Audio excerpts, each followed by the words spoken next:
Blessed love, family, blessed love. We are here once again for community conversations. And as always, we wait for the community to gather.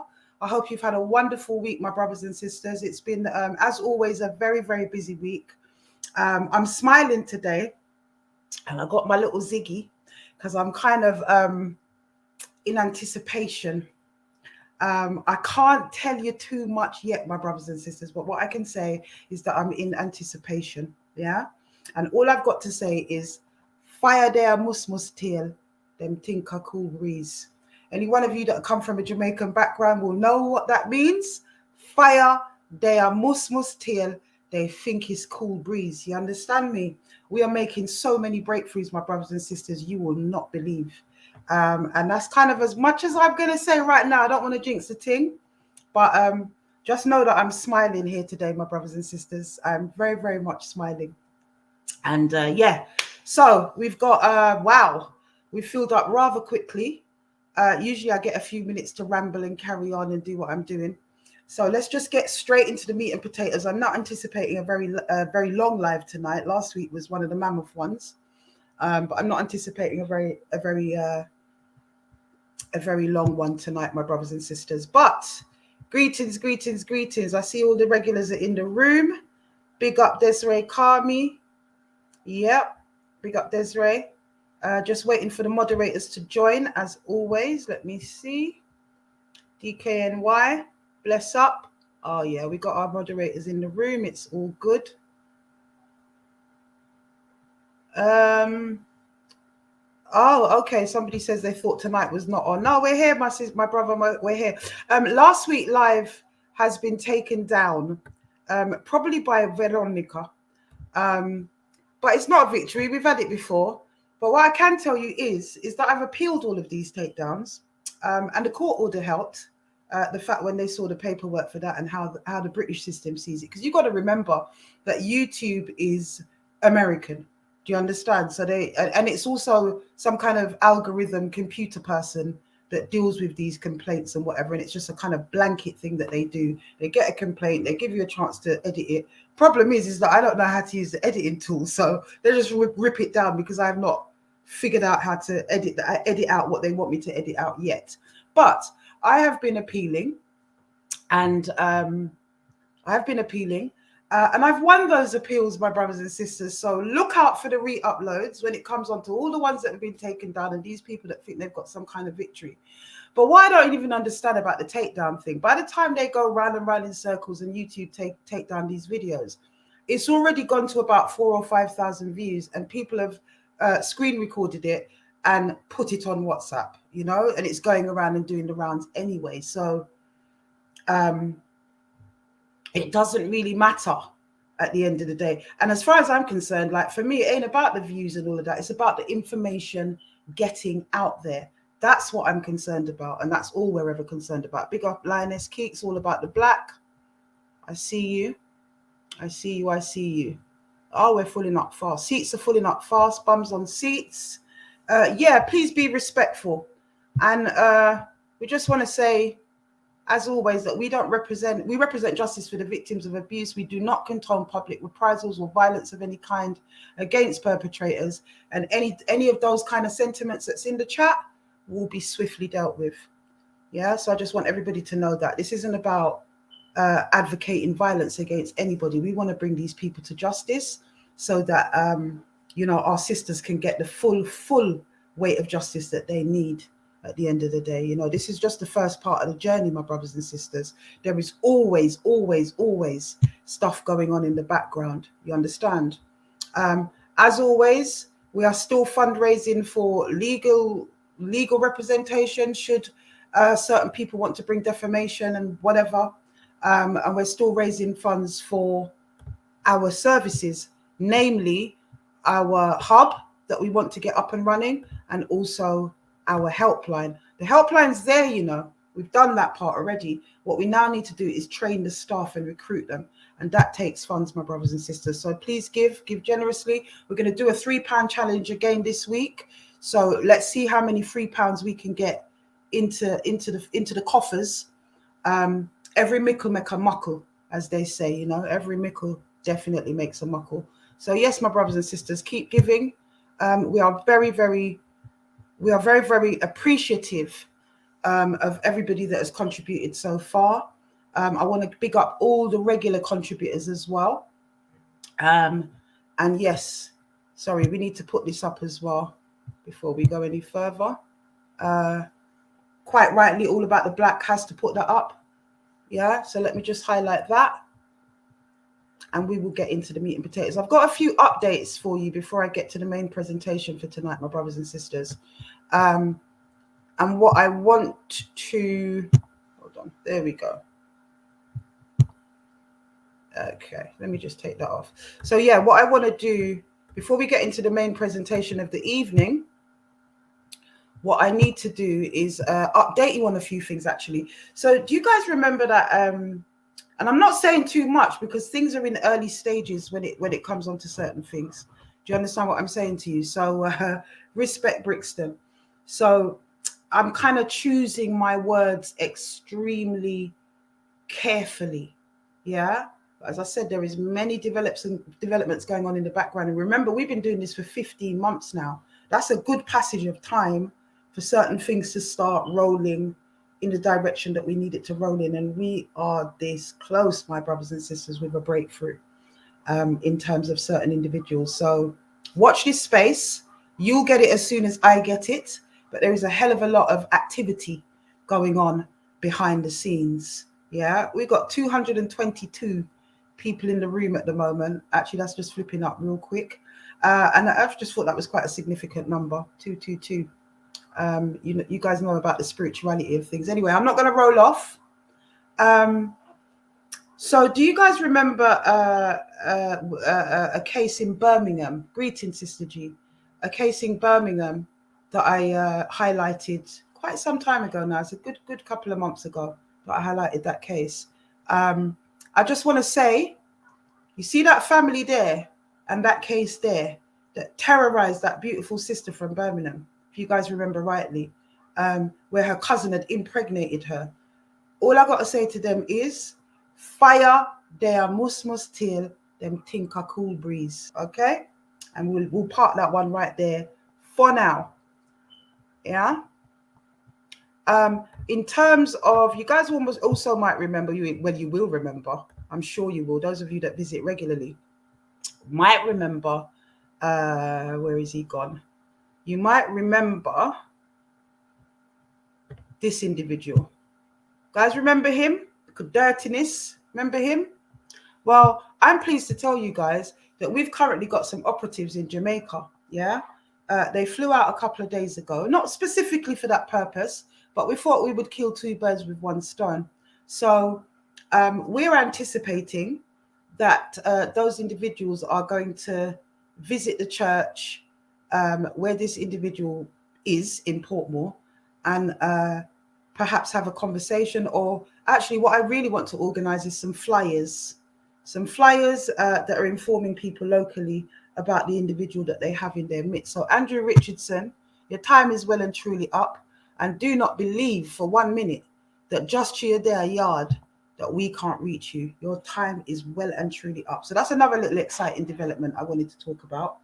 And also, let's park it right there for now, my brothers and sisters. So do you remember earlier on this week, for those of you that jump on Instagram, okay, I'm thinking if I've forgotten anything, because I like to do things organically. I could write it down and everything, but I just feel like that's just too wooden, and I prefer to flow naturally. So I'm thinking, and the way my memory is these days with menopause, my brothers and sisters, it's not always a guarantee that everything is going to stay in the bonnet, you know. Before I get to the main presentation for the evening, actually, whoever watched my story on Instagram, I do believe it was an Instagram live where I told my actual story for the first time. And anyone that hasn't seen that, please go back and scroll back within the lives on Instagram, and I'm sure you'll be able to pick it up from there. But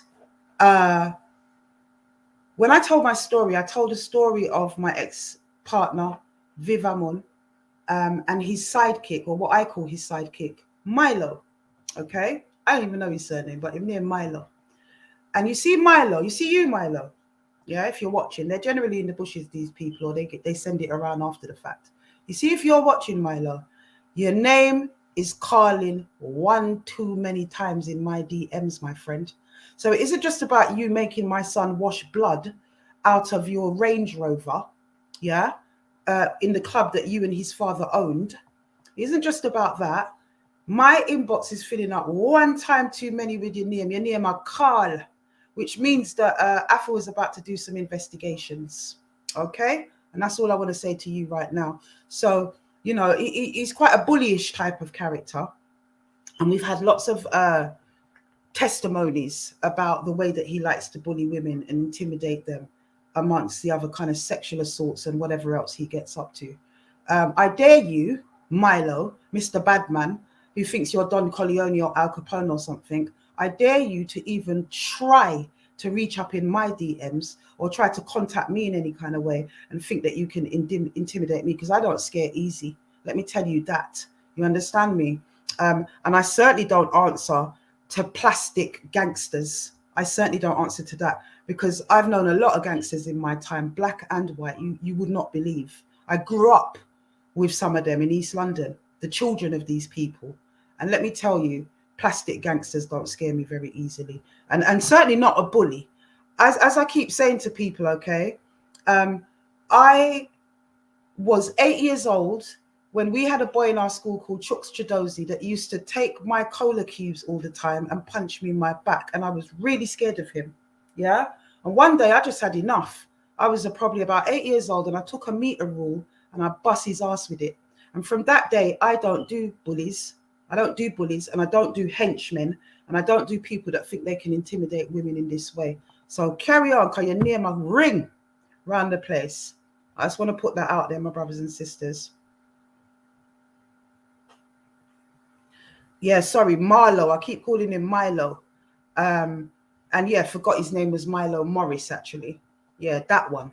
Marlo Morris. Keep calling him Milo. I always have done.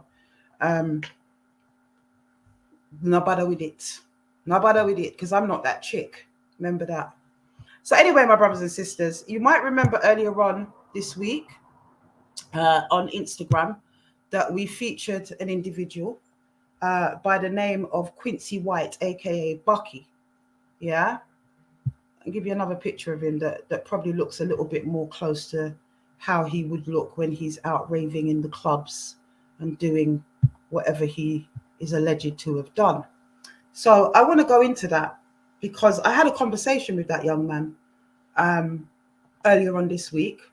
And yeah, I mean, listen, this brother, again, very polite, very cordial, but also really, really quite, what's the word I'm looking for? I wouldn't say distressed, but certainly ruffled in terms of the information going out there. And we hear the same old stuff coming out. But you know what's kind of struck me about this individual more than anything is that usually when we put a picture up and we appeal for more victims to come forward, there's usually a backlash from friends, family, you know, old girlfriends, whoever, baby mothers, whatever, that run to these people's aids. You understand? And there's been an absence of that with this case. There's been an absolute absence of that. And I've just find that really quite telling and very, very interesting why it is that nobody seems to be coming for you know, to this boy's aid. All right, I find it very, very interesting. But anyway, let me get into it, my brothers and sisters. So it is alleged that last October, Quincy White, aka Bucky, let's call him Bucky, was in a club in Basildon where he was able to lure a girl from the club. Now, this person wasn't unknown to him. They weren't friends necessarily, but let's just say they weren't. She was not unknown to him. But by all accounts, and for all the people that we've spoken to, this is not the type of girl that would just leave a club with a random guy that she's not really involved in. Yeah. So according to the victim, she was lured from this club, but that was not before she was drugged in the club. Yeah. That is what is alleged. So another spiking, just like Peter Bailey likes to do. And I will say that categorically because the volume of testimony against him is just frightening. You understand? It's absolutely frightening him, and his time will come.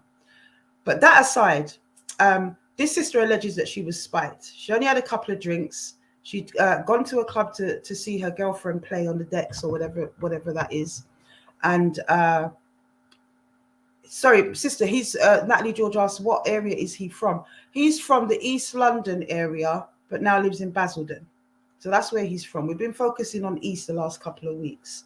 And incidentally, while I'm talking about that, Marcus Nasty, you're near my car, big styly. So you lot can take down whatever you want to take down. I do believe there's a couple of, quite a few of the followers that have sent me screenshots and things like that, because they're trying to get into his promotions. And he's got quite a few going on. So they kind of been trying to get into that. And I don't know. I don't even understand that whole world. But I know that he plays out in places and people have been contacting the venues. So there's another one that he's got going on. I don't know if you can see that very well. I might put it up on the Instagram actually. But it's with Romeo. I don't know who Romeo is. Is that the same Romeo from So Solid or something? It could be. It kind of looks like him. They've all aged a bit. But it looks like it's that. And I do know that there are a lot of people that want to contact the promoters on that. I haven't done any of that work myself. That's been the reaction from the people that know what's been going on in their community in East London with this individual for some time. And they've taken it upon themselves to try to get him cancelled. That's not something I've had my hands in.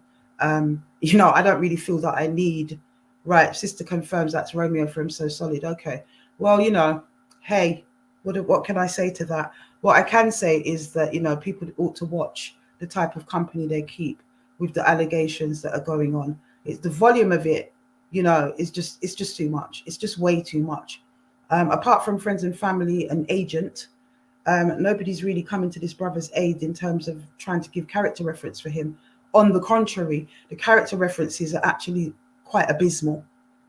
It's quite abysmal. Zach, settle up yourself, my brother. Is what necessary? If you don't like what's going on here, I will respectfully say to you, King, that you can always switch off. We're not going to really entertain all of this stuff tonight. Nobody's here to cast their aspersions. Bless up, Sister Sean, you're done now. No one's here to cast their aspersions. This is a space, remember and remember it well, for victims to have their stories told and heard, whether they do that themselves or I do it, okay? We're not here to be under the scrutiny of anybody, okay? That's what I want. I'm actually not in the mood for it tonight.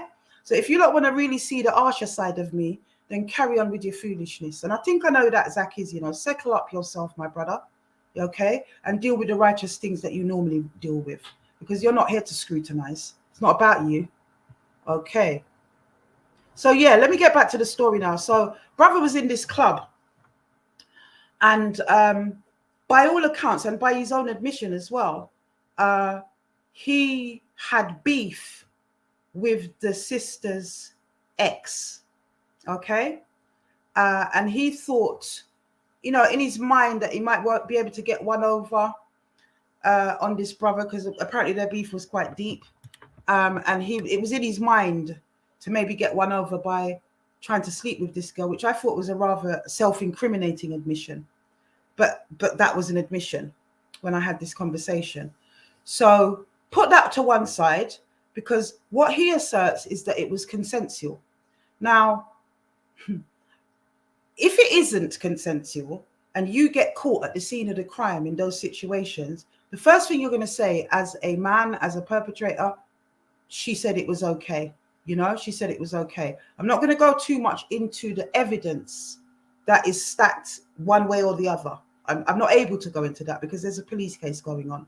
But I am able to tell kind of the periphery of the story. And so therefore, this sister was lured out, according to her, and taken quite a considerable distance from where the club was to where he lived in Basildon. It's been in the local Basildon paper, although they haven't named him. But it has been. The story's been all over the Essex Echo or whatever it's called up there. But it was a considerable distance. It really, really was. And according to sister, she has no recollection of what happened in between the time when she left the club and when she actually woke up in this individual's home, in fact, in his bed. She was able to use her laurels, okay?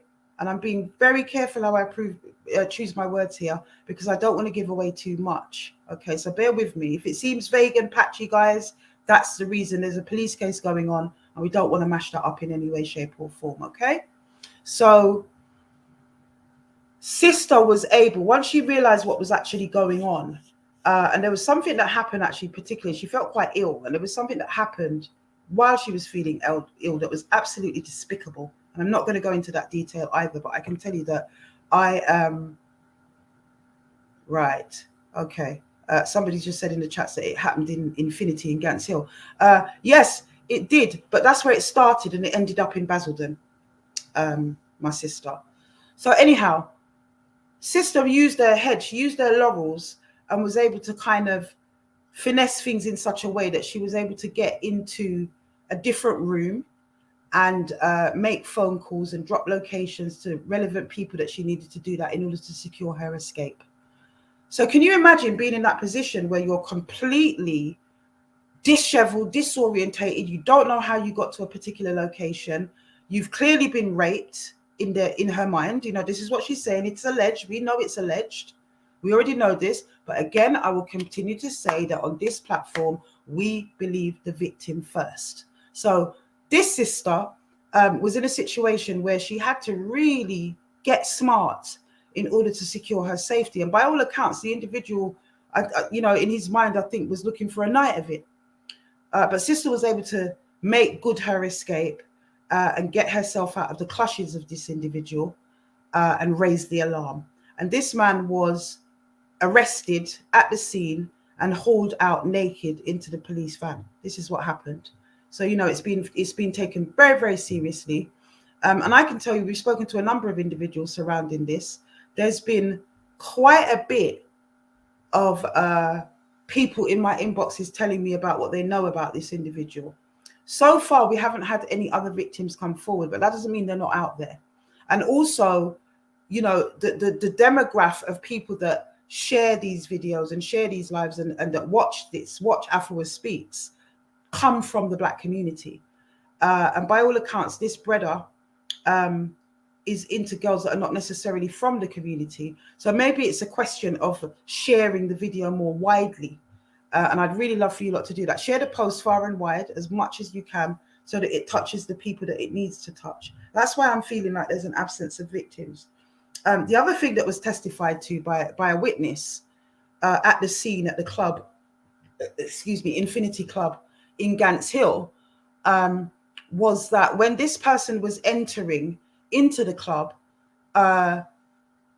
it was recognized that his ID had flagged up because he'd been banned from another club for similar type of activity. Do you understand? So that for me, again, is very telling. The other thing that was very telling for me with this is that when I spoke to the victims and associated people, witnesses and whatever, you know, everyone is really very, very clear about that night. You know, they're clear about their testimony. They're clear about what they saw and heard and, you know, the kind of timeline and things like that. But what struck me when I spoke to the brother is that the story seems to be very inconsistent in a lot of places. And anything that might aid this individual's defense and help him in any way can't be proved. You know, there are reasons for that. As I say, I can't go into too much, but it just can't be proved. And so what is there to corroborate this story? You know, what is there to corroborate? So, you know, I'm not convinced. And I'm going to be very honest, if Quincy White is watching tonight, Lord God, another Quincy. But if Quincy White, remember, because I know how people love to run with things. And before you know it, all Quincy's people will be jumping on thinking I'm chatting about Vincent Rat's son. I am not. He's not the only person with the name Quincy. I'm talking about Quincy White of East London / Basildon, aka Bucky. That's who I'm talking about, not Quincy, for those of you that just joined as well. So I'm going to just call him Bucky just for the sake of argument and confusion. So Bucky, I'm not convinced. I'm not convinced after speaking to you that there was anything compelling in your defense or anything that you told me. There was nothing compelling whatsoever. There really wasn't. And as I said, the story had lots of holes and inconsistencies and things that couldn't be proved. But by comparison, in speaking to the victim and associated witnesses and people, it's very clear. And there's there is evidence to support. That evidence is still being verified by the police. So, that is something that we need to keep an eye on and keep watch with and find out where it goes. But I'm just very struck how much of a thing this is. So it's gone from maybe batterying and spit roasting or whatever they want to call these nasty things. The fact that we've even got a name, the fact that we even have a name for these types of activities in our community is a travesty within itself. It's absolutely unforgivable. It is absolutely unacceptable. It really, really is. Remember to hit the cash app, my brothers and sisters. £3 challenge tonight. Let's see how much £3 we can get in and ensure that we are able to be the masters of our own destiny. That's really, really important. So, it's just, it never ceases to amaze me, my brothers and sisters, what is gone wrong, what has gone wrong. This is why I put the title up today as it just seems to keep getting worse and worse and worse. I don't understand. When we started this, it was really looking at historic sexual abuse and that whole Windrush era and the nastiness that came over from, the people that weren't too long off the plantation, relatively long, if you look at it that way, and had carried a lot of nasty habits with them. Do you understand? And as we've gone on and progressed, we've seen that it's just getting younger and younger and younger, because this guy's about 30, 31 or something, he's younger than my oldest child. What could have gone wrong in your life for you to think that it's okay to spike girls' drinks? You're not a bad looking boy. By all accounts, you're able to get gal, but people need to understand it's not about that. People always said, he's a good looking guy. They said it about Rat. I don't know where they got the good looking from, but they said it about Rat. They said it about Rat. And, he was a gallus in his time. Why would he need to do that? Whatever. It's never about sex with this. It's about power. So what is it in the lives of these men? Yeah. Oh, okay. Sis is saying it's best to watch last week's video. It's been taken down, Sean, but I'm about to re-upload it anyway because I've won some appeals lately with YouTube. So it's all good. Look out for it. It's going to be on Facebook. I'm going to plaster it everywhere, the ones that have been taken down, because as I say, I've been sanctioned to be able to rerun them. So in any event, I'd like to get into the psychology of that tonight, and I'd love comment from you guys on the phones, on the link, to come on and chop that up with me. I don't understand. I do understand. I actually understand it quite fully, but it never ceases to throw me back how young it's getting and how the generational curse doesn't seem to have been broken in these situations. Do you understand? 15 months we've been fighting. I've taken hits from every single corner and angle in this situation, in the fight to bring justice for the victims. There's also some stuff going on, just to digress slightly, there's some stuff going on in terms of the Lambeth Redress Scheme and the racism that's existing inside the Lambeth Redress Scheme, how Black victims are either getting no money at all and being told they're not eligible, how would that be? Or they are being paid less than their white counterparts in the situation. And I just can't even believe that Lambeth, dirty Lambeth of all people, are actually going to try and pull that one. They're the people in the middle of the scandal. They're the people that didn't do the checks and balances. They're the people that did not go and even turn back on some of these young brothers and sisters that were thrown into these homes for whatever reason. And because they were Black-run, private-run homes like Vassal House, they were ignored. Do you understand? And it just keeps on going. That generational curse keeps on spinning across demographic, across areas, across age group. It's just ridiculous. What are we going to do in order to counter that? While we're on the subject of Vassal House, actually, that was the other thing that I'd forgotten. So don't think that we have not been working very, very hard to trace individuals that were either in Vassal House or very close to it at the time and what have you. And we've got some new information in. that proves to us that the clerks committed perjury in the High Court. That is a very, very, very serious thing. You can't commit perjury in any court, much less the High Court. But what we do know, and what we've been told, I'm not going to say from who, but let's just say the source is absolutely carpacetic, if that's still a word now, but it was a word in my time. The source is absolutely carpacetic. And what we do know is that there were investigations into Vassal House by Lambeth. There were, okay? And one of the things that sparked one of the early investigations into Vassal House, one of the things that kind of started to tumble this house of cards, was the fact that an 11-year-old resident, an 11-year-old child that had been placed in Vassal House by Lambeth, became pregnant, okay?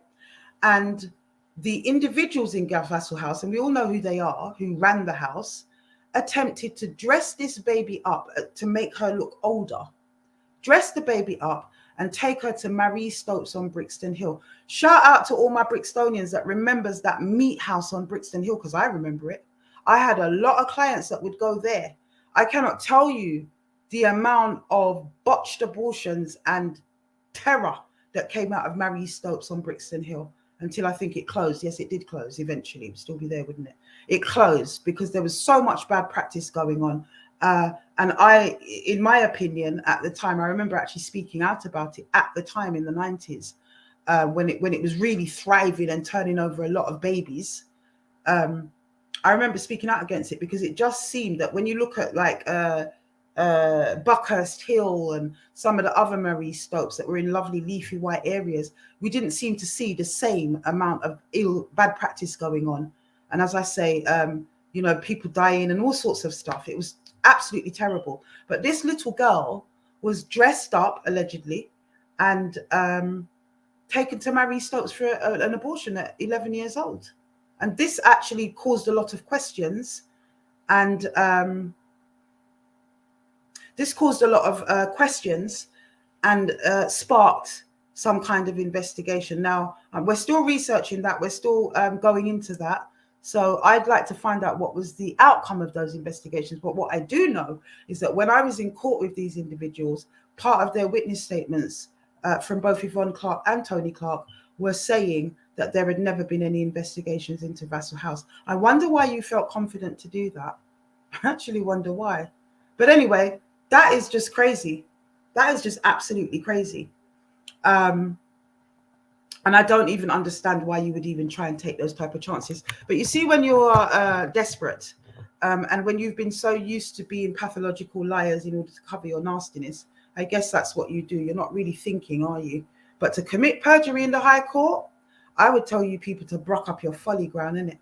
And really have a long, hard think about the route that you want to go with this, because we've been busy, very, very busy. And I'm not going to reveal my hand. But if they bring a defamation case, my brothers and sisters, it's going to fall flat on its face. Because if you think that the receipts that I bought to the harassment case at the High Court the other week was anything, think again, because we got a whole lot more going on than that. So yeah, I'll throw down that gauntlet. You ought to have kept yourself quiet like some of the others did, because the way that you people have been brighting up yourselves, attacking me, harassing me with personal emails and whatever else you feel that you need to do, and sending Bucky policemen to my door and everything that hasn't worked for you. If you want to continue in that route, bring it on. That's what I've got to say. But back to Bucky now, my brothers and sisters. What compels a brother?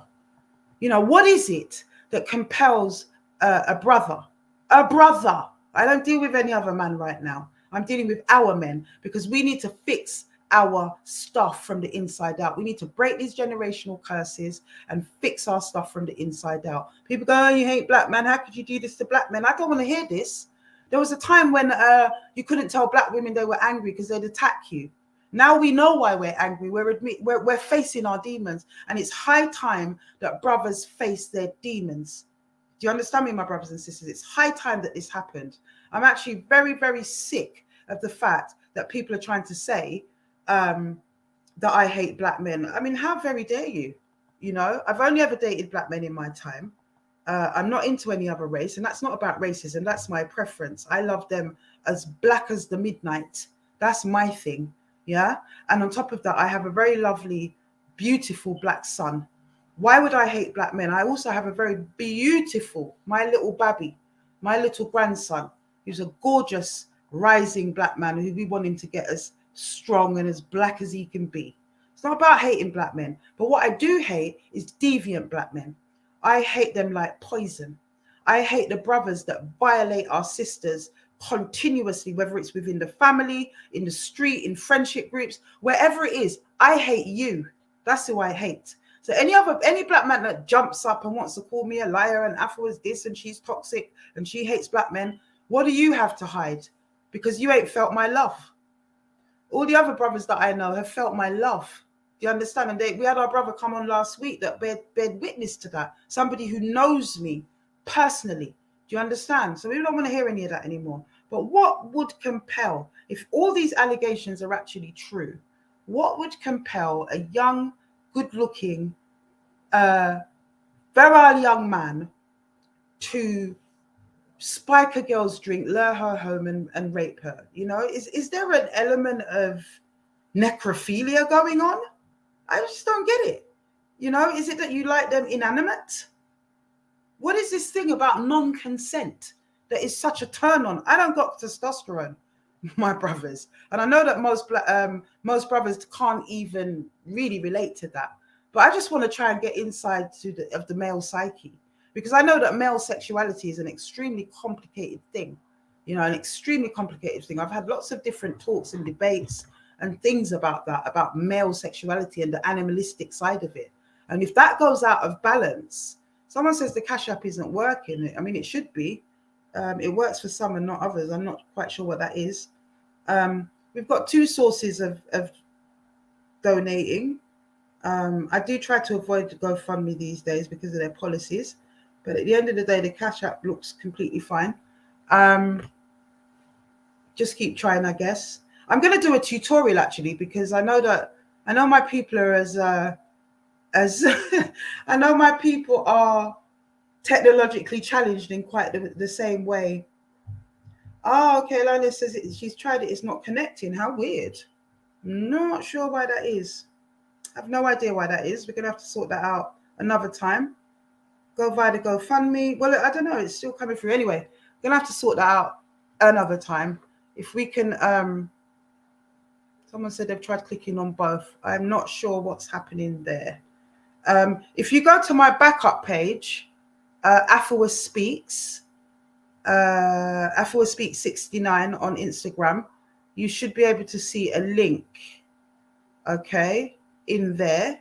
Not Afua Rose 69, but the backup page at Afua Speaks 69. If you go on there, there's a link to the Cash App in there. And I know that's live, so try that if you're not getting any luck with what the moderators are putting up, okay? It looks all okay though. I tell you why. Because when it comes to All About the Black, when it comes to the actual link, it's not a £, it's a $sign.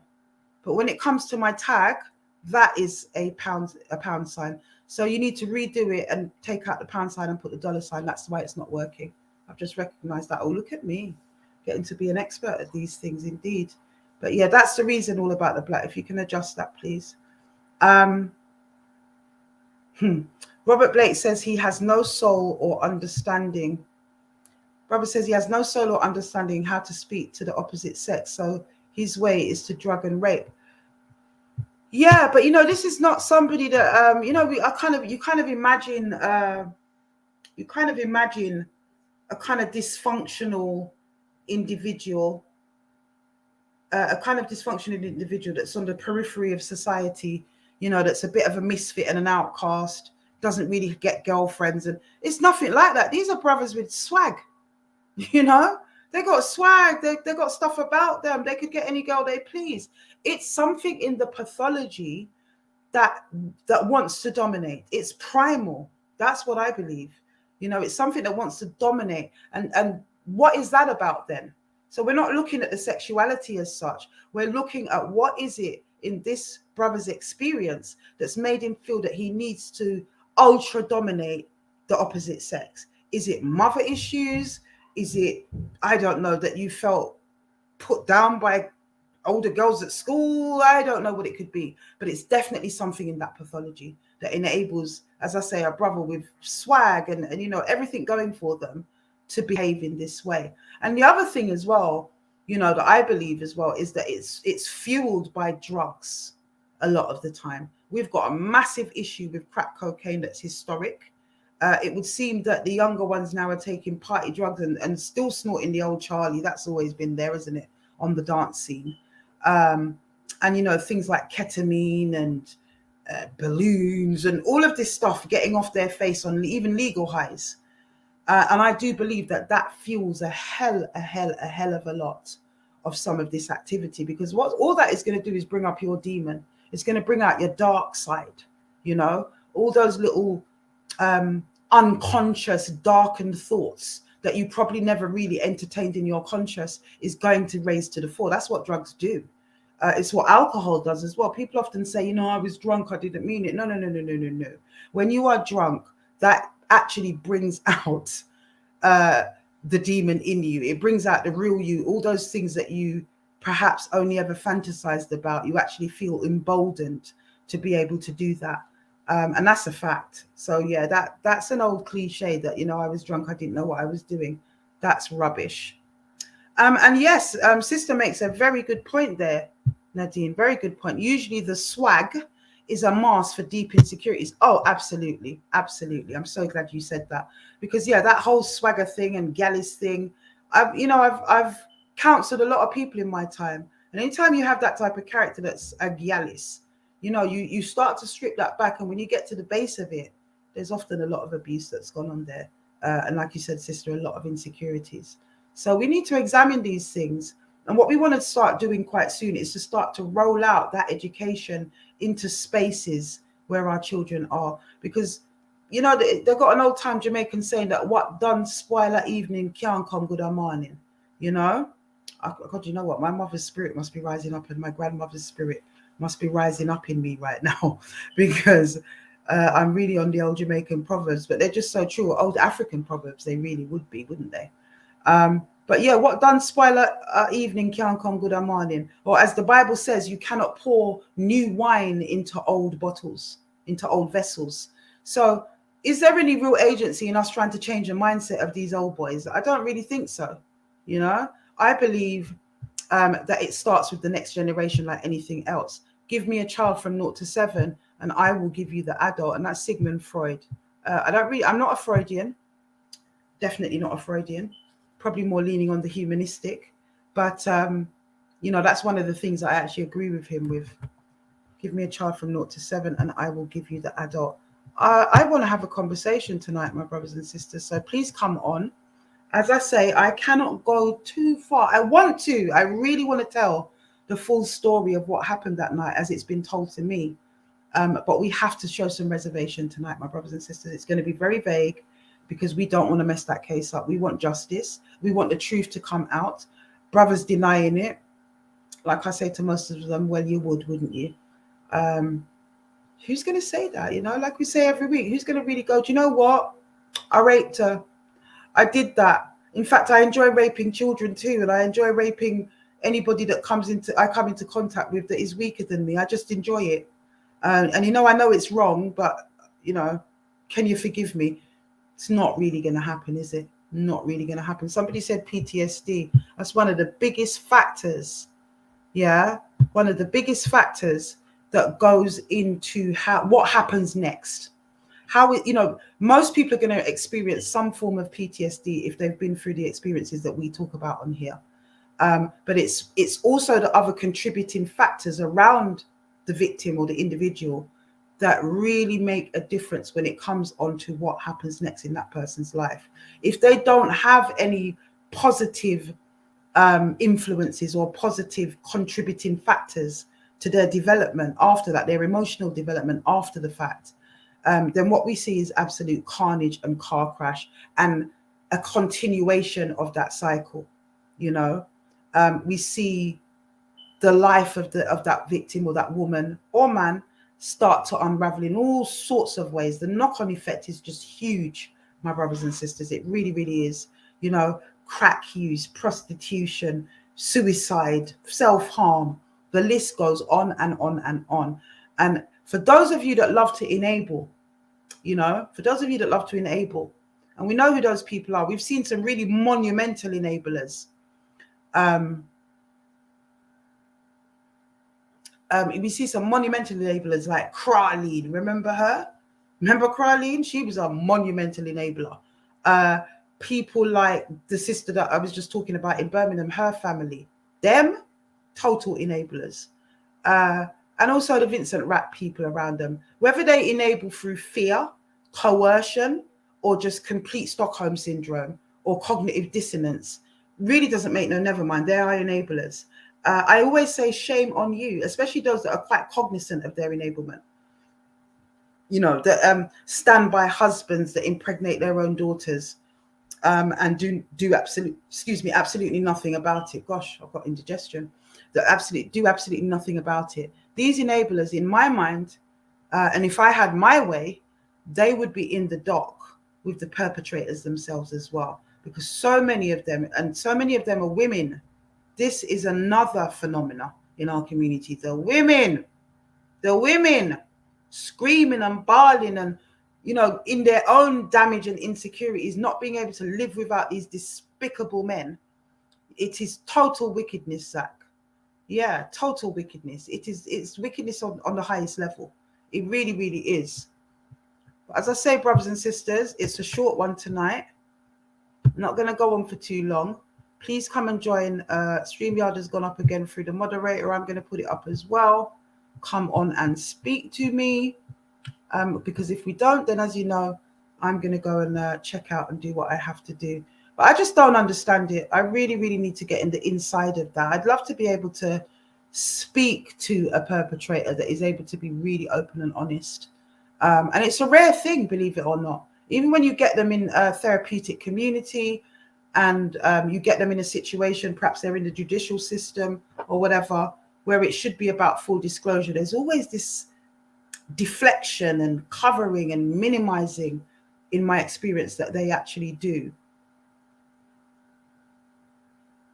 It is what it is. It's so sad. It's cognitive dissonance and Stockholm syndrome, sister. It's so very sad. But that's a real thing, these terms, these psychotherapeutic terms get bandied around now.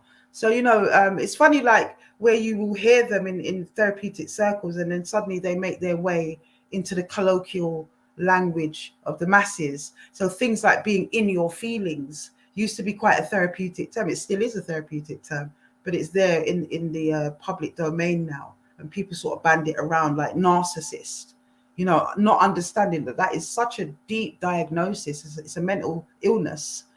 It's such a deep diagnosis that comes with lots and lots of add-ons, such as personality disorder and psychopathic personality disorder and all sorts of things. Narcissism is actually several diagnoses rolled into one.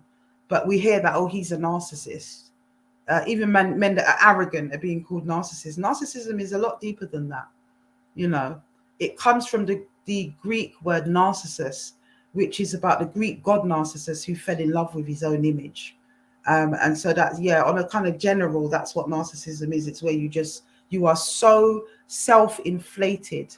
You are so focused on yourself to the detriment of all else, that nobody else matters. And it's kind of super ego. It inflates your ego to a level where actually you become quite toxic and dangerous in many, many ways, and it follows a pattern of behavior. But yeah, we're dealing with a lot of narcissists and a lot of psychopaths, a lot of psychopathic behavior. Most people think of a psychopath, they think of a serial killer. Again, it's a diagnosis, and not every psychopath is homicidal. You get sociopaths, you get all types of psychopathic tendencies and behaviors. There you go. Nadine knows what she's talking about. Narcissism is a cluster B mental illness personality disorder. You are so right. I know you know the thing, my sister. I know you know the fit thing. So yeah, it's just really about us trying to get on the inside of that and to start to deliver that knowledge and that understanding. It's the only way we're going to break the cycle. It's the only way we're going to change the mindset of the next generation of boys and girls. Because equally, our sisters need to understand, our young sisters need to understand the value of their own bodies.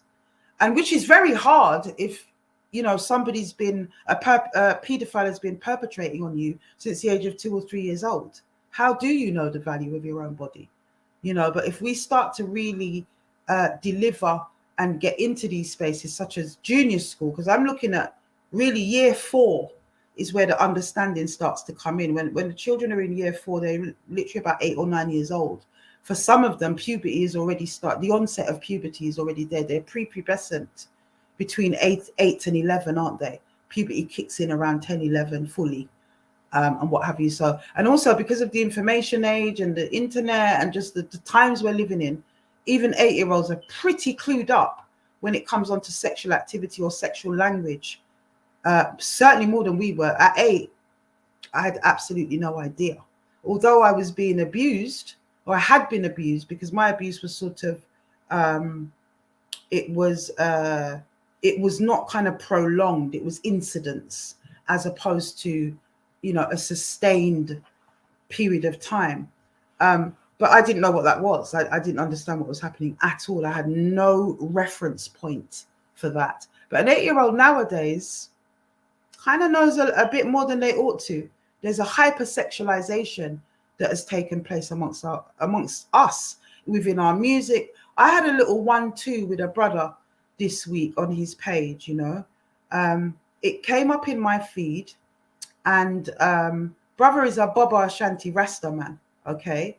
It came up in my feed, and what it was it was set in Jamaica, and it was a video of what I thought was children, because I'm being told this boy was 16, but he didn't look 16. You know, often Caribbean children look a lot younger than, say, a 16-year-old over here. He's usually got hair and all sorts going on. But look, and I don't care if he was 16, he's still a child. You know, I'm not really for this age of consent thing and people going by that. He's a pickney. His body was very underdeveloped. And actually the sister who was winding up on him, he was back weighing, I think they call it, when you're back weighing a girl and, you know, doing his thing. And he was clearly some sort of clown. He was doing all sorts of comedy stuff to go with it. You know, I go to Jamaica regularly. I know what the dancehall scene's like. It's actually panto. It's like pantomime. I remember going to something in Kingston, I think it was Weddy Wednesday, and there was a guy with like oversized glasses on, a comb, a telephone, while he was there kind of daggering the girl, and it was just this whole show going on. And it was appalling in my mind, because you've sort of, this sexualization has become theatric. It's a display, you know. And that was kind of the scene that was in this video on the brother's feed, on my feed. And the brother was promoting his song. And as a Baba Ashanti Rasta man, I didn't understand why the song was kind of making comparisons between a woman's vagina and that of a virgin girl. You know when Yardman would say a pum pum tight like virgin, and I don't like them kind of comparisons and analogies. People don't understand the subliminal content of that, the effect that has on people that have more spurious intentions. And that's what I was trying to explain to the brother, because he weren't happy when I said what I said on his comments.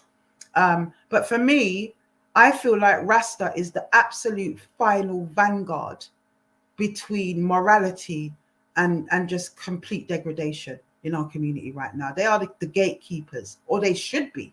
Unfortunately, we've seen so many Ras fall from grace. And I'm not saying that the brother is a rapist or a paedophile or anything like that. He's just a yard man, innit? And they're not seeing what they're doing with these lyrics. But I was very, very shocked, because I thought this was a proper, righteous Emmanuel I Baba Ashanti Rasta man. We should do better. We really ought to do better. These are the kinds of things that we need to stop doing. Why is it necessary to make that comparison, is what I'm saying. Why is all this necessary? Why is it necessary to see this hypersexualization of our children sanctioned by us in the name of entertainment? It's got to stop somewhere. The rap music industry, the dancehall industry, it's got to stop somewhere. And I don't want to come across too sanctimonious. I've never been into slackness music. Do you understand? I deal with roots and culture when it comes on to my music in terms of reggae music. I deal with that. I don't want to hear no obscene or decadent lyrics in my ears, and I do not allow it to be played in my house. We have to understand that sound is one of the most powerful spirits and entities, you know. Yeah, it carries word, sound, and power. The Rasta preach it themselves.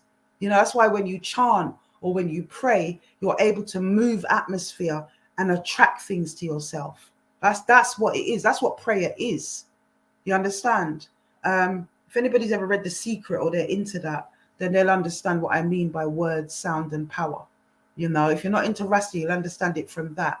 But it's all about the cosmos, and it's so very important, the type of sounds that we put around us. You understand me? It's so, so very important. So yes, my brothers and sisters, putting in the link one more time. I'm going to have a really, really early one tonight. That's so dread. Loving it. Not that I don't love being here with you, my brothers and sisters, and love doing what we're doing. But sometimes when you're kind of tired on a Friday night after a long week, it can get quite taxing. So especially when we've got some deep issues to talk about. So please, please, please join the link if you want to come on and share your view on what it is that you feel is going wrong with these brothers that do this, you know, and what kind of help. Because you know what, I do believe in forgiveness and I believe in atonement. The only time I draw the line on that is with pedophiles. I do not believe there's any redemption in them. I don't believe they can be forgiven for that. And I don't believe they can be healed or turn their lives around. They're very good at tricking parole boards and therapeutic panels and whatever else they have to sit in order to get released. They're very good at that. They're excellent at that because they're high manipulators. But when it comes on to rape and different things, and you know, depending, there is a way forward for a man that really is that, you know, shows remorse, that really is remorseful as to his activities. You know, there's a way out. And I'm very interested in kind of looking at restorative justice and truth and reconciliation spaces, which would be driven by victims. It would be completely person-centered in that way. Many victims would only want somebody's head, and others actually just want to be told why and want to be told sorry. Many of them want that as well, my brothers and sisters. So I just think it's really important that if a brother really, really, really, really has turned his life around, like I said to Marcus Nasty last week, if you really have turned your life around, then there is a corner of your past that you need to atone for, and you need to face that demon. You need to face that demon. We're actually pretty much in the process right now. We are in the process right now as registering as a CIC so that we can start looking and vying for funding. Regrettably, because I just had this, maybe I'm naive, but I had this vision that we would be able to do this black pound and do it ourselves, you know, but it takes a hell of a lot of money and maybe resources that we just don't have in our community, you know. And I believe that because even those of us that are wealthier within the community are not always of the community. They're from the community, but they're no longer of the community. They take their black pound somewhere else. You know, they take it up the line to the higher echelons, and they don't really look back on the rest of us. There's a lot of that going on, because actually we're not broke as a community. Maybe we're not quite as rich as the Black Americans, but that's because we're not as big in number. And we haven't actually been in the West for 400 years. We've only been there for 80 years, or is it 70, in terms of the Windrush. Well, actually, that's not strictly true, you know, because we did come here as tradesmen and seamen from 1840 in Tiger Bay. But we're a fragmented community and we're not big in number. This isn't a big place. It's not a big island, is it, compared to other countries in the world? So it's a long journey, and I do believe we're still getting there. We're making great strides and great inroads in our community. We are so developing. We're one of the newest diasporas, actually, when you really think about it. Black Britain, you know. Of course, we had the Caribbean diaspora, the Brazilian diaspora, whatever, in terms of African diaspora and settlement. But here in the UK, we are probably, I would say, the youngest aspect of the sixth region, or the diaspora. And I think we've done pretty well, actually, in less than a century of being here. But there's certainly more work to do.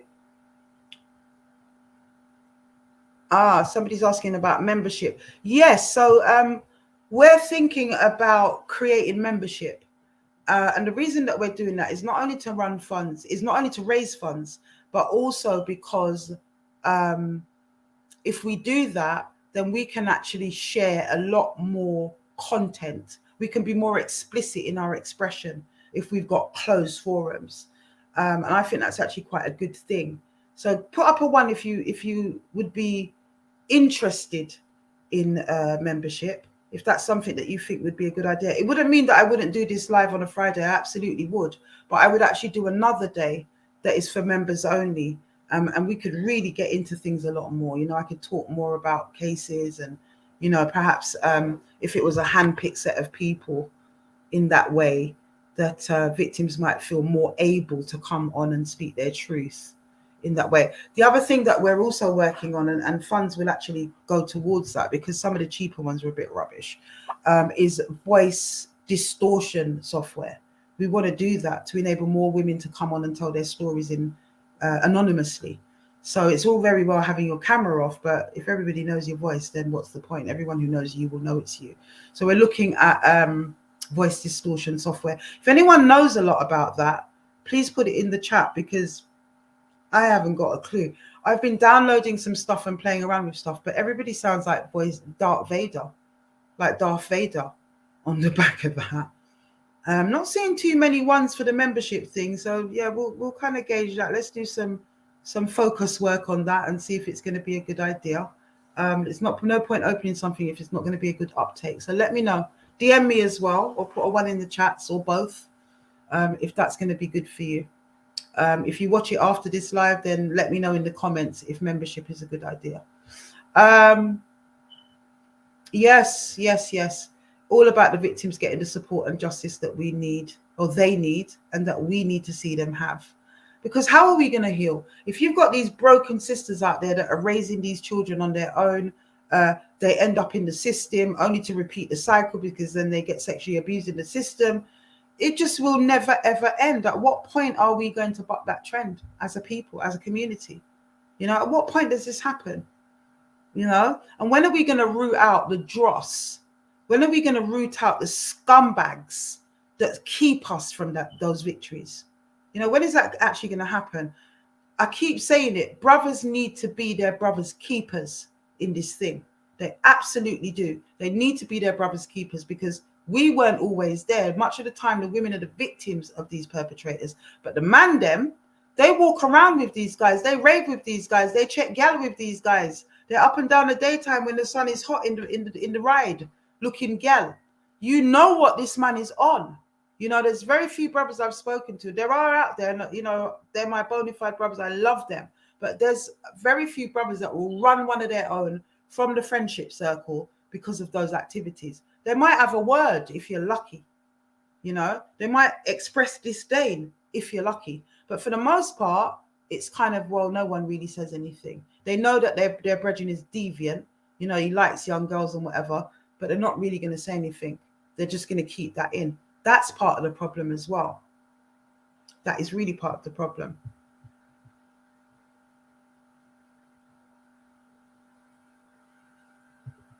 What's this?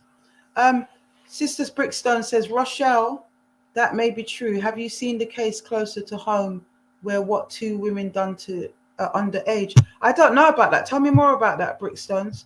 I really want to know about. The two police women. Is that what you're talking about, sister? The two police women that strip search Child Q. Yo, I can't tell you how much my blood boiled. I really can't. There was just so much chitter chatter over it. And you know what I didn't like about that is that all the freaks came out, as I call it. Every activist, wannabe activist, everybody that felt irrelevant and had a chance to grandstand and get a platform again was there. There was a lot of good souls and true souls there, and a lot of powerful people spoke. But I saw too many of that old fraternity that I'm not really down with those people because I know they're inner, and I know that the heart isn't really there for our people. They just say it is. So I just saw everybody come out, and I thought, you know what? I had a lot of engagements that day. I was scheduled to go and speak down there at Hackney, but I had a lot of engagements that day. I could have really pushed and move those engagements around. But really and truly, I just thought to myself, I'm not bandwagoning on this one. I really am not. I'm not going to do it. I will support in the background with the family and whoever else I need to be active with, because it's about making sure that this doesn't happen again, isn't it? But you see, when it comes to the bandwagon thing, I'm not in it. Afua's not in it. I'm really not involved in that. So, you know, and that isn't to take, I want to make it absolutely clear. I'm not taking away from the true souls that were down there, because they know who they are. I know who they are. But there was a lot of charlatans there as well, trying to get a little rise out of the thing, as always. Do you know what I mean? And they're the reason that I went as a lone soldier in a sleeping cell some 10, 15 years ago, before I climbed back into the arenas. You know, they're the actual reason, because I absolutely cannot abide by these people. I absolutely abhor them. And I'm actually going to do a live, actually, when the time is right. We'll be getting really into that. But even when we talk about this Marlo individual, he's affiliated with certain people and certain organizations at the moment that are highly questionable for me. And I want to know why these brothers are not taking people like him to task. Do you understand? Yet again, we see things like victim blaming going on and all sorts happening when it comes onto this individual. Do you understand me? These sisters are proper scared, because he's a nasty piece of work. I know he is. This is a man that don't ask me what happened to the man in the Range Rover the night my son had to clean the blood out of it. You know, my son didn't go with them on the shout. He was at the door on this club. And when they drove, for those of you that have not heard the story, when this individual drove the Range Rover back, he chucked my son a hose pipe and told him to hose the blood out of the car. Last my son saw, there was a very frightened man being driven away. And then the Range Rover comes back, and it is it's full of blood, and my poor boy is at 15 years old being asked to clean it out. This is bloody unacceptable. And as I said before, I'm going to repeat it again. I dare you to try bad me up and think that you can put it on me and make me feel away, or try to tell me that you're going to do me something, because that's the reports I'm getting from the sisters. I'm saying, sisters, you need to talk out. Oh my God, do you know what he's capable of? Do you know what this person is really all about? Yeah, well, I do actually. And we need to just get the courage of a lion right out here. But there is safety in numbers, right? I talk no word of a lie, and that's why this individual, I don't really think he's going to come and try to do me nothing. Is he mad? And everybody knows that Afua is not into this wall of silence. I'm not into this black wall of silence and snitching. And I will turn the biggest snitch in the world if you try to come with that level to me. Yeah, I'll run straight to Massa and tell him every rotted thing when I go on with. Yeah, so I'm the wrong chick to do that. I'm the wrong chick, wrong chick, wrong chick. Don't come with that. Don't come with the bully thing, because I might have to bust you with the meter rule like I did Chuck Stradozi back in the day when I was 8 years old and he tried to steal my cola cubes. So yes, my brothers and sisters, are we going to get any takers? Have we got anybody coming on that wants to have a conversation? If not, I'm going to bid you all farewell for now.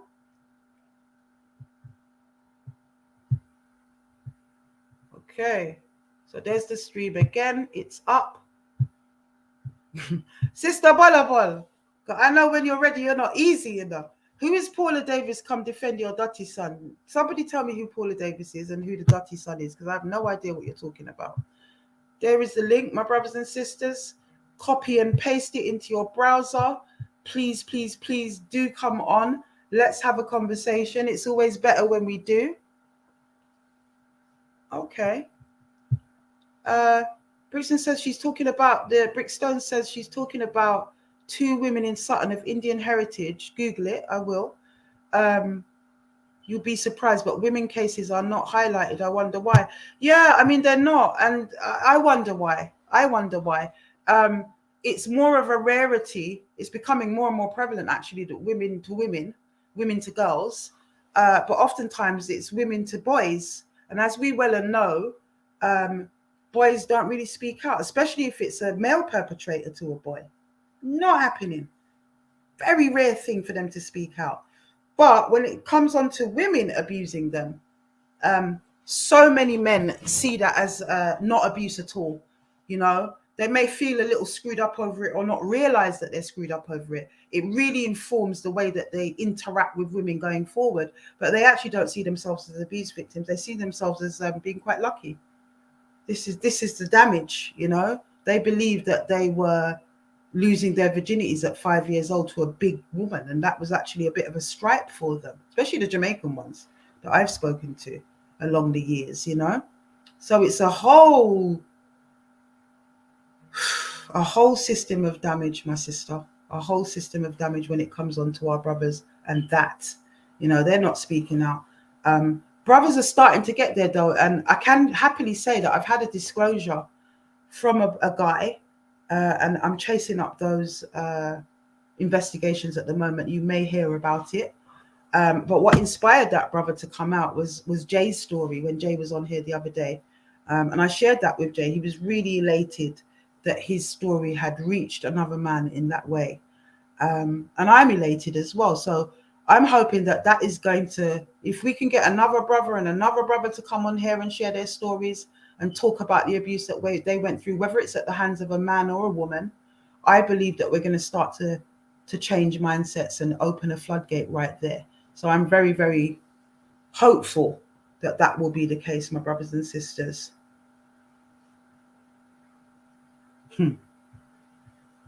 Yeah, somebody says, I'm my sister's keepers first for any man that tries one of mine. Yes, fireman 187. Them kind of fire we need to burn. Honestly, it really, really needs to happen. So yes, my brothers and sisters, we're tired tonight. If you're not going to speak to me, I'm going to jump off and do what I do on a Friday night. Yeah, wind down, have a lovely Epsom salt bath, bun a big one, and go sleep. That is the extent of my Friday night much of the time. Yeah, no ravings for me. I think I'm a little past that now. But you know, we go out sometimes and enjoy ourselves in inappropriate ways, I should say. But yeah, the raving shoes have been hung up a long time ago. So yes, my brothers and sisters, thank you once again. Please keep hitting the Cash App. £3 challenge. Let's see as many as we can get. If you can give more, we are always eternally grateful. If you can give more, then that's always fabulous. But a minimum of £3 would be absolutely fabulous. You know, we've got over 400 people on the live most nights when we come on. If everybody gave £3, you know, imagine we could be doing a lot tomorrow. And I still hold out my hope. I hold out my dream that we'll be able to do what we're doing, Black Pound, because nobody's ever helped us with this. You know, there's not been a lot of money made. It's been very, very slow. But at the same time, we're grateful, and every mickle make a muckle. So the more that we give, the longer we do it, the more it will bill. Yeah. It might take long. You know, there's lots of people that kind of come on and say, oh, Afua, you know, you should go for funding. Black people don't give to black people. I don't even know why you're bothering with them and da. But I love my people and I believe in us. And I think we can do it. We just need the right focus. We need the right impetus to be able to do what we are doing, my brothers and sisters. I'm going to give you one more chance, people. Somebody come on and chat to me. One more chance. Black people love hide, so. You know, we just don't do it, do we? We love stay up in the chats and do our thing. So you can come on and keep your camera off and have a little chat with the sister. You know what I mean? I wanna yeah, you can turn your camera off once you're in. No one don't have to see your face. It's that thing, isn't it, with us? Remember when the video like used to come around in the dance and everybody start hide? Do you remember that? You know, we're such a funny people, because when you go to America, they're not hiding from the video. Like, they're in that video, like telling you. When you look on American Lives, everybody's jumping on and having this big old conversation. But sometimes I think it's because of the subject matter that we talk about, why we people are so shy. Yeah, no Ronnie tonight, bless him. Why people are so shy to actually come on and give their opinions, and they don't want to be seen to be supporting certain things necessarily. You know, we only ever see the same regular people that are emboldened and liberated come up in the chat, but yet we got sometimes 500-600 people on the live just watching, saying nothing. You know, I just find it really interesting and sometimes entertaining, because I'll do something on Instagram, everybody flies down, has a lot to say on these fake accounts, but nobody actually has the balls to come on and actually have a conversation with me. Nobody, you know. But I just want to say as well that the victim that I've spoken about tonight is such a sweet sister. Such a sweet sister. Your heart would go out to her, you know. She's been through a horrific experience. It's clearly affected her, but she's a fighter and she will keep on going. Big up, my sister. Big up, big up, big up. You will get the justice that you seek. I pray that you get this justice that you seek, because you know what? I was going to speak about, God, I always forget this guy's name. It's such a weird name. Wallace Hermit. Strange name. It sounds like something from CBBS. But anyway, Wallace Hermit, I was going to speak a bit more about him tonight, but I'm just waiting for some finer details to come in before I unpick that case. The case of the man that was accused of anal rape on his partner and who was exonerated through an acquittal, I think just last week or the week before. And everybody went, see, this person's lying. But there's some interesting facts that I've been looking at, and I've made a few freedom of information requests in order to get a little bit more detail about that case, rather than just taking it from people that were close to the case and whatever. So once I've got all that together, I am going to go and unpick that case, because there's some inconsistencies there that I'm quite interested in. And one thing we do know, let's be honest with ourselves, brothers and sisters, in our community. You see, when it comes onto man busing case and these kinds of proceedings, you know, it's not hard to get people that will come to court and substantiate your thing. Do you understand? How many baby mothers we know that have covered their man because they don't want the man to go to jail and said he was with me? It's very normal. It's not just our community that does it. Everyone does it, you know? But these things happen, and it's already in an arena where it's hard to prove that sexual abuse. So if you've got people falsely corroborating what that individual has done or said that he didn't do, if you've got people falsely corroborating that, it's not going to be hard for that person to bust case. So we've got to look at these things as well. Yeah, Pam, that's right. They were damaged as children, 0 to 7. Give me the child from 0 to 7 and I will give you the adult. Simple things. One more time for the link and then I'm going to jump off. Yeah. See who we get on tonight. We got a calm one tonight, but that's good. We've had some real rip roarers the last couple of weeks. Remember, once again, for those of you that didn't hear at the beginning, I will be restreaming all the lives that have been taken down from YouTube. I will be restreaming them because I've won those appeals and I'm allowed to restream them and they won't be going anywhere. And I'm actually going to be restreaming them on Facebook as well. So for the detractors that don't like that, it is what it is. You see, when you stand in truth and righteousness and you're doing the work, you're doing the good work, you're fighting the good fight, you will always reap the blessings. But you see, when you live on the periphery of destruction and darkness, and you dive into destruction and darkness, your time will always have to come up. It will always have to come up. Whatever is done in the dark will always, always come to light, my brothers and sisters. So there was a little girl of 7, according to Britstones, and it was one of the mothers that was, I need to look into that. I've not heard about this. It was one of the mothers that abused the little girl of Indian origin. DM me some more information on that, sis, but I'm definitely going to Google it. We can't right the whole world, you know, my brothers and sisters. We're not going to be able to get everybody to justice and in the dock. It's just not realistic. I'm very interested in, you know what, if I just get Vince and Rat into the dock and nobody alone, I will still have some semblance of satisfaction, because this is where this started. And as I keep saying, he is the chief pedo. He's the pedo of all pedos, as far as I'm concerned. You know, what a nasty, despicable man. And I'm hoping to bring you some news on him soon. We already confirmed that he actually does have prostate cancer. We're praying that he pulls through so that he can face justice, because I just think it would be too easy for him to die, albeit that, you know, it will probably be a very slow and painful death. I'm sure the father doesn't sleep. And I find it very interesting that, you know, it's not liver cancer, lung cancer, or any other cancer. It's prostate. I was going to say something there, but I'm going to try and keep it clean, my brothers and sisters. I'm going to try and keep it clean. Doesn't look like we're getting any takers tonight.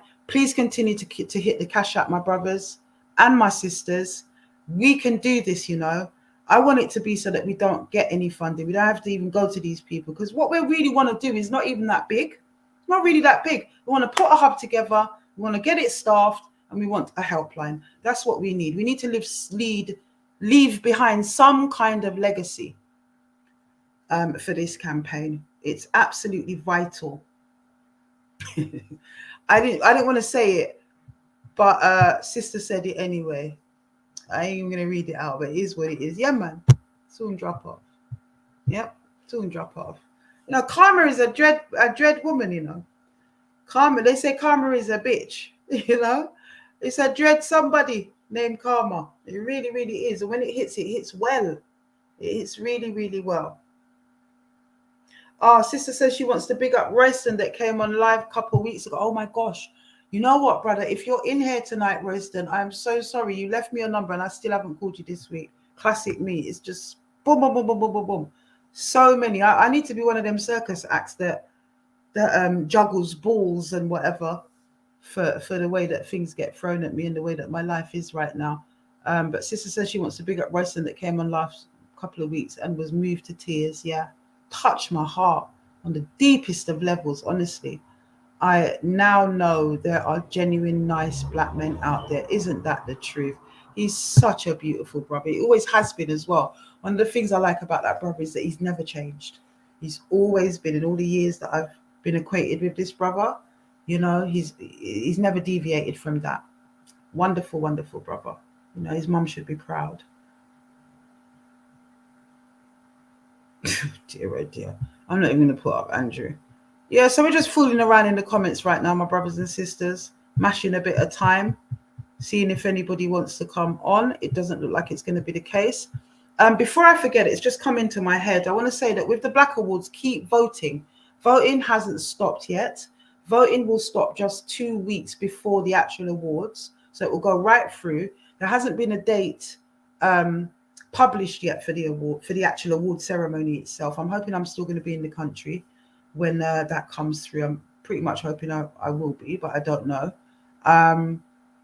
And yeah, it closes 2 weeks before. So whenever that date comes out, it could be sometime in June. It will be 2 weeks before the date when actually they close the nominations for the community achievements. I think the other nominations, if you will, because you can actually vote for the community achievement, the category that I'm in, and still vote for some of the other categories as well. So please do that, my brothers and sisters. Keep voting, keep visiting the platform. It's up in my bio. The link is up in my bio to the Black Awards platform. And you can just keep on voting and supporting that thing.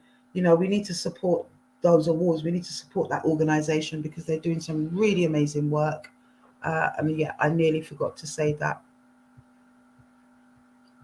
Somebody said 368 watching this live but can't press the like button. Yeah, I'm just learning why the like button is really important. But true, for real. I've got, I don't know, you guys' numbers, you can see different numbers. My numbers are higher right now. So we've got more than 368 on the live at the minute. And please click the likes, you know, so that the video can be shared a lot wider. I used to think the likes was something else, but it's really about it being shared and people, you know, being able to see it as much as possible. Brickstones again, thank you for your support, my sister. You're very supportive. She says she's voted. Guys, cast your votes. We need to get the numbers up. Those who do work in the community should be supported. Very, very true. Very, very true. And as I say, I've been doing the work I've been doing for 30 years. His Time Is Up is just the latest campaign and the latest mantle that I've picked up. But it's been a long time and the support is very rarely there. You know, my mentor only ever got, to me, a minimal amount of support, and that was Dr. Khalid Mohammed. That should have been all of us, and it really wasn't. You know, we are a people, man. We are our own worst enemies sometimes. We really, really are. Oh, somebody's on. Somebody called. Oh, it says the device. Kay, your device is not connected. I hate when this happens, you know. Oh, yes, they are now. My sister. Hello. Good night, Afua and everyone. Good night. Thank you for coming on, sis. I was about to lock off. Yeah, I'm quite nervous, really. I'm actually shaking that I'm actually gonna share my story. But Yes. so Did we speak earlier on in the week, sis? no, we haven't spoken in the week. Okay. You're not who I thought you were then, but that's okay, my sister. I'd I'm love. just someone who watches because my cousin recommended that I watch because of what I've been through. Mm-hmm. And so I've just, been watching over the weeks, trying to build the courage to call. Well done for getting this far, my sister. Bless up. So for me, my story is like I was abused when I was young by two male family members, but that wasn't really what I wanted to talk about. That kind of made me end up at the age of 16. I met an older man through a lady who was my mom's friend, and she encouraged me to date him. And he was 43, Mm. and she encouraged the situation, saying he'll take care of you. And me being young, thinking I know best, I went and we had two children together. And he was very abusive to me, told me no one would want me. Eventually, I built up the courage and I left that relationship. But because that knocked my self-esteem, I met another man at the age of about 21. He was about 35, and things were going great for about 9 months. Mm-hmm. And then one night he raped me. And sorry, I've got to kind of breathe for a little bit. Take your time, sister. We're here for you, my love. And he had a knife to my throat and beat me and abused me for hours. I tried to call my mum and he ripped the telephone out the wall. After about, I think it was 3 or 4 hours, I managed. My two children were in the other room at this time. They weren't his children. They were my previous partner, and my two children were in the room. They slept through all of it until one point I managed to get out the room, and I grabbed one of my sons out of the bed. He was about 2.5, maybe 3. To hold him against me, I was naked because I was thinking if I held my son, my ex would stop beating me. And he still kept beating me with my son in my arms, telling me to put my son in the bed, which I did. And he dragged me back into my room, continued to beat me and rape me. And then at one stage, I just thought, if I don't get out of here, he's going to kill us. He's going to kill me. He's going to kill my children. And he must have went to the toilet. I used to live in a flat, and I just managed to run down the stairs naked, no clothes on, out the front door, banging on neighbors' doors for them to let me in. And one of the neighbors let me in, gave me a dressing gown, and went outside the house. I explained to the neighbor what happened because my ex chased me down, and the neighbor went out and spoke to him. And hold on, sorry, my other phone's ringing. 1 second. All One right, second. sis. Take your time. Take your time, sister. Mm. Yeah, sorry about that. So he, as I said, he chased me down the steps. A neighbor who let me in and had given me a dressing gown to cover myself went out to see what was going on, because I explained to him my two children were in the house and I was afraid he was going to kill them. And the neighbor was actually quite confused because when he went out, he spoke to my ex and he said my ex was so calm. Am I sure he's done something to me? And I'm screaming, I'm hysterical. At this point, my ex has managed to plug in the phone back in the house, phone, call my mom, tell my mom to come. The neighbors have called the police. Police have come. They've arrested him. Forensics. Me and my mom had to go to the police station. I done a rape kit. They took my bed sheets, everything. I had a great police officer who, recommended that I go to court, and I just ended up not going to court because I couldn't face telling 12 jurors what he did to me. Mm-hmm. But I'm calling about my story because I've had a lot of people I've seen. I think it was The Hardest TV, and a lot of people saying when that lady called about her contacting Peter Bailey, why would she do that if that happened? And the reason I've called about my story is ultimately after all that had happened, my ex, I don't know how, managed to convince me that he never did what he did to me, even though I had the scars, even though I was terrified. And it's crazy, we got back together because he kept calling, kept making me feel like it was in my head. And I ended up getting pregnant for him. And I had a son, we had a son. And then when my son was born and I looked at him, I just thought I couldn't love him. I said to my mom, I can't love him because when I look at his face, I see my ex. And my mom said to me, that's your son. You look at him, he's you. And that's when I had the actual courage to leave. And that's when we broke up. But like I said, people think that, you know, you'll be surprised what the mind will tell you to do to protect yourself. Because if you would have said to me, I would have stayed in that relationship or allowed him to make me think that it didn't happen to me, even though during the course of the attack, he hit me so hard in my left eardrum, it was bleeding, and my doctor thought I may lose my hearing. And even now, 18 years later, I still have a ringing in that ear. And I nearly had a breakdown because of it. And even after that, when I got into other relationships, when I was having intimacy, like sex, it's like I could make all the sounds, but it's like my body, I'd be looking down on my body. I'm not there. I'm just going ahead with it, but I'm dealing with all of that stuff. So basically, to any woman or boy or man out there that's been through it, you know, there is light at the end of the tunnel.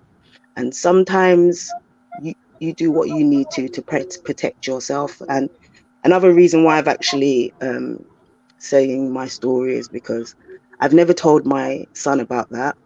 And then the other day he comes to me after, 18 years, and he says to me, Mom, did my dad ever hit you? And I've always protected him from that. And I said, well, that's something, you should ask your dad. And he asked his dad, and his dad has said, he's just hit me. And I tried to get him arrested for no apparent reason, which is just crazy because I'm still dealing with the effects of it now. I struggle with depression, anxiety. I'm obsessed, like I've got OCD because I feel like I'm not clean and things are not clean. And I've just struggled. So yeah, it's been a long road.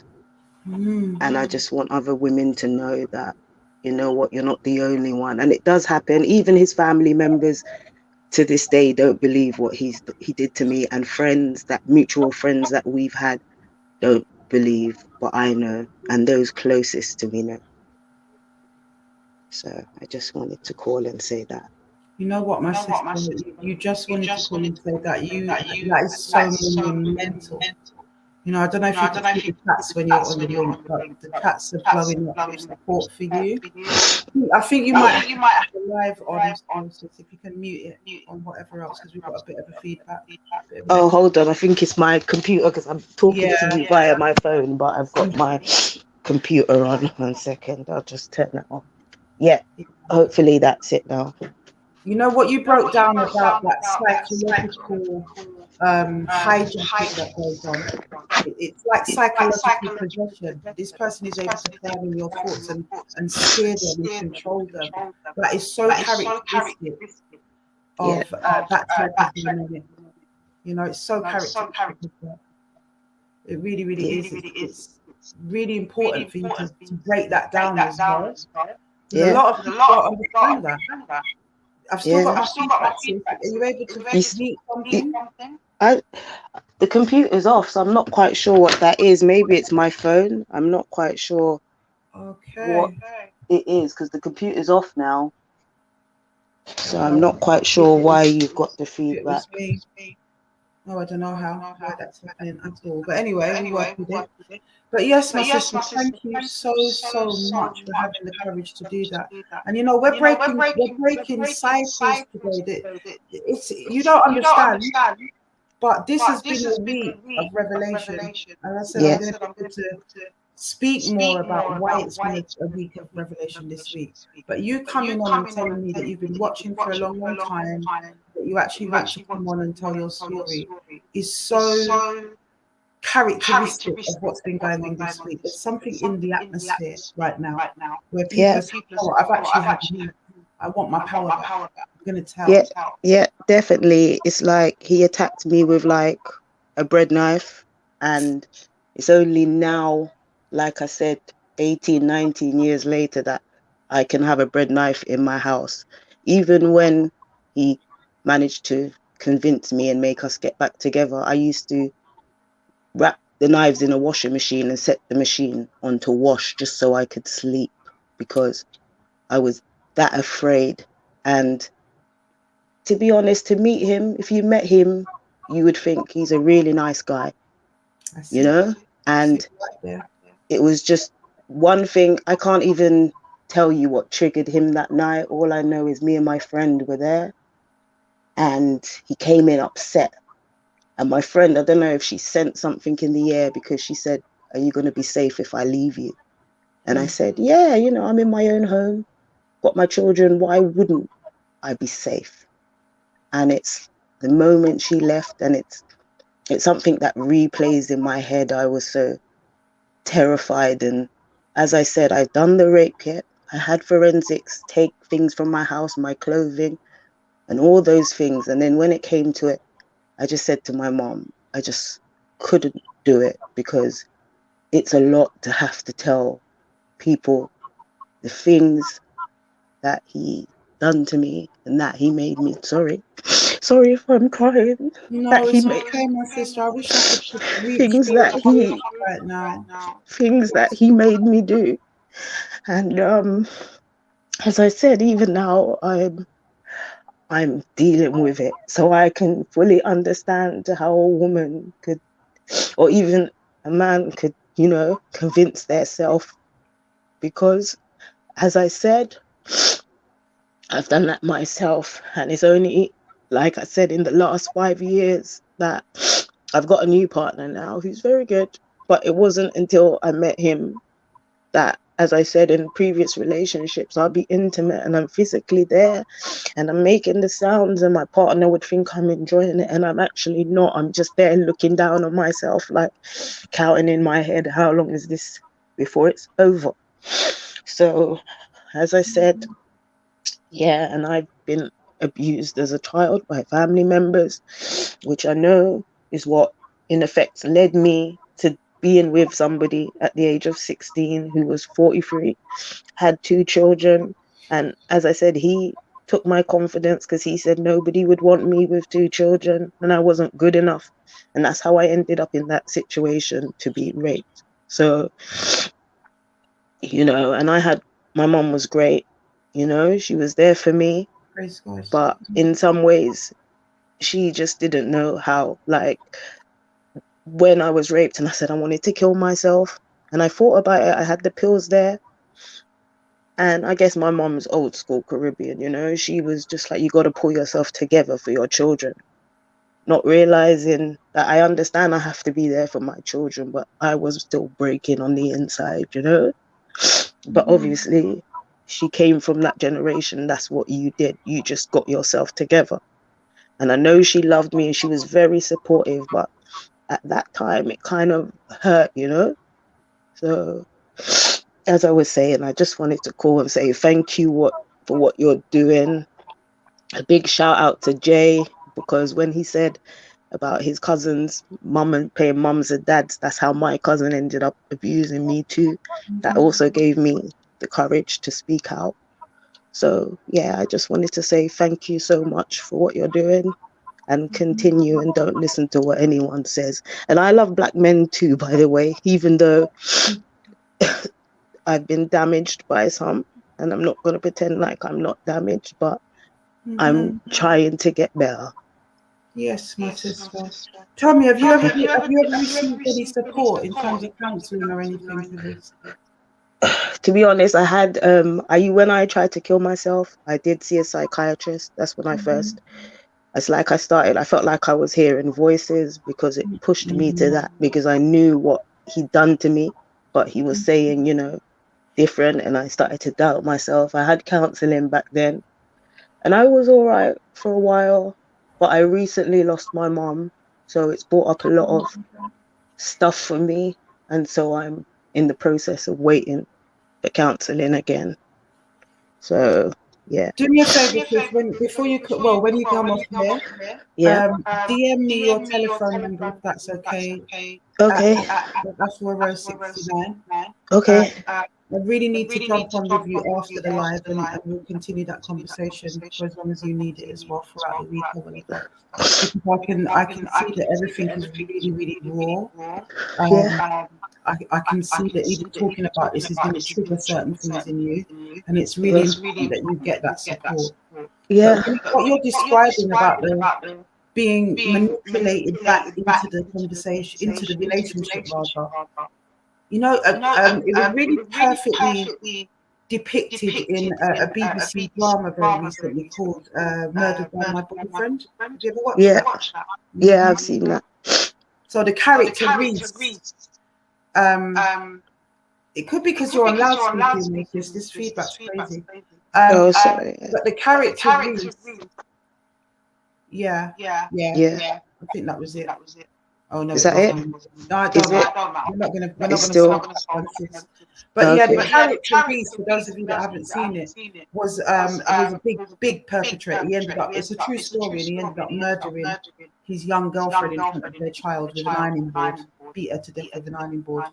But you've seen it, haven't you, sis? You just said. Yeah. Right. So that scene where she's left him, and I think she might be pregnant at that stage or something.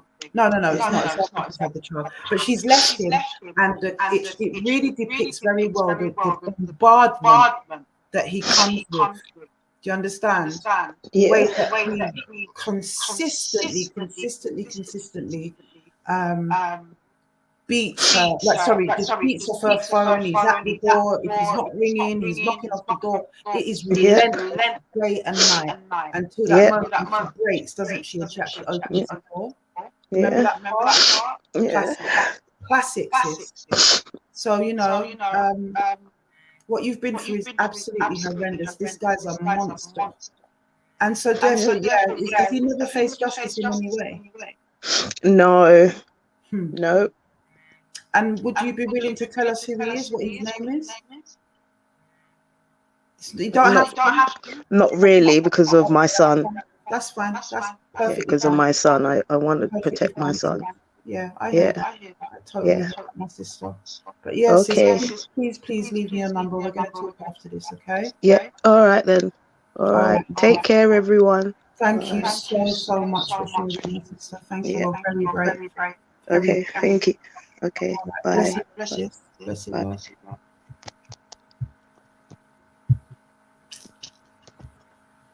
I'm telling you, yeah. You see, when someone's calling me, but I can't talk to you right now. Brother that's calling me. So can you please message me rather than trying to call me in the middle of the live. My brothers and sisters, things like that just boil my blood to the absolute core. You know, these people don't understand the level of destruction. You can hear how broken this sister is, you know. I got a reel off of that one, my brothers and sisters. You know, Sister K, you are a giant amongst women, okay? And I know words are cheap, and you expect me to say that and whatever. But yeah, that was absolutely heartbreaking. Absolutely heartbreaking. And we need to make sure that sisters like that get the full spectrum of support that we have available.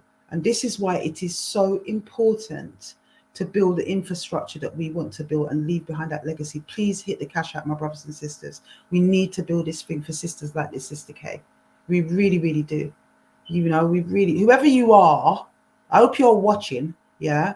And I hope that God, because it doesn't seem like you're going to get justice through the court system, but I just pray and fast, yeah, that you really get the weight of karma that you truly deserve. You really get it, you know, and you will, especially now that the sister has actually spoken her truth into the atmosphere, into the public. She ain't got to call your name. I would have been interested to get your name and your picture, yes.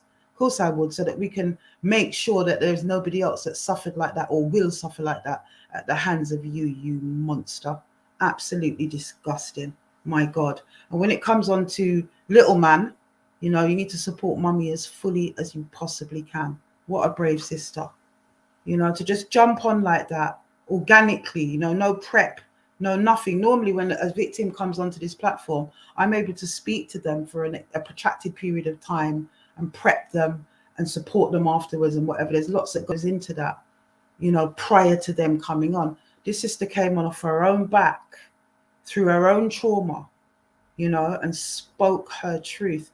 I don't think that those who don't know realize how significant that is, to be able to speak your truth publicly like that, you know, because we might not know who she is, but her people then know who she is. And there's bound to be some kind of backlash for her on the back of that, because they all know who they are, you know. But we will fully support that sister. Absolutely 100%.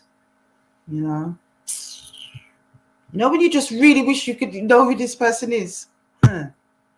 Don't worry, man.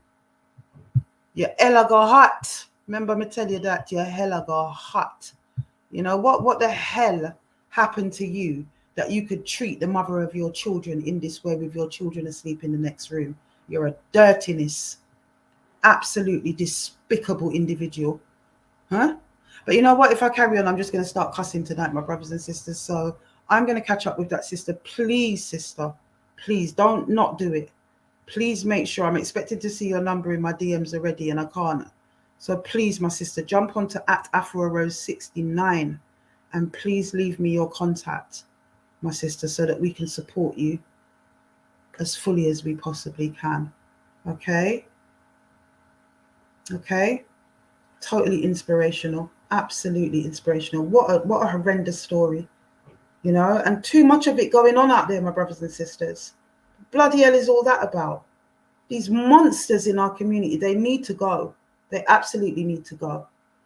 But I'm going to lock off now, my brothers and sisters, because it doesn't matter how many times I hear these stories. It fills me with the same trepidation.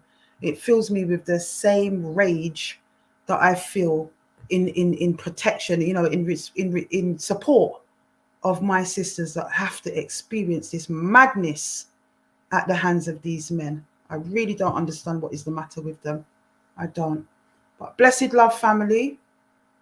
Let's keep on sending sis lots and lots of love in the comments, even after the live has ended, you know, and just show her the love of his time is up. These stories are what we stand for. You know, sister never got justice in the way that she needed to get it. Man had her mind in the living cognitive dissonance, Stockholm syndrome, the lot, you know, and she's not to be blamed for that. Lots of people like to judge that. She's never to be blamed for that. You know, never to be blamed for that. These people are very, very skillful. The dirty nigger them, they're very, very skillful in what they do. Literal monsters, you know. But listen, they never get off the hook. Yeah, none of them die happy. Let me tell you that. Stay strong, my sister. Absolutely 100%. Stay strong, K. Hashtag K stay strong, or K you're strong. Absolutely 100%. But yeah, they never get off the hook. They either die riddled with cancer, prostate cancer or whatever, you know, or lonely and in their own shit. Like I told you the story of my cousin, he was a nonce. Not to me, but to other cousins. It all came out. He died like with the living gout because of his alcoholism, and actually died in the shit house, face down in his own doo-doo. And I was just like, when that went down, you know? So these are the things, is what I'm saying. They don't get away ultimately. They don't. They might think they do, but they really, really don't. Blessed love, my family. Thank you once again for joining. We will be back again next week. I'm hoping to have even more updates for you next week, and give you the reason why I've been kind of skinning my teeth at the beginning of the live and, you know, sort of quietly celebrating in myself. I'm hoping to be able to bring that story to you. Sister K, please DM me. Please, I beg you, DM me so that we can catch up. And I will see you again next week, my brothers and sisters. His time is up. Their time is up. The time is up, my brothers and sisters. And I'm hoping that very soon we're going to be able to go on a road trip. The His Time Is Up supporters are going to be able to go on a road trip and stand up outside a certain courthouse with our banners saying his time is up. I will see you next week, my brothers and sisters. Blessed love, blessed love, blessed love.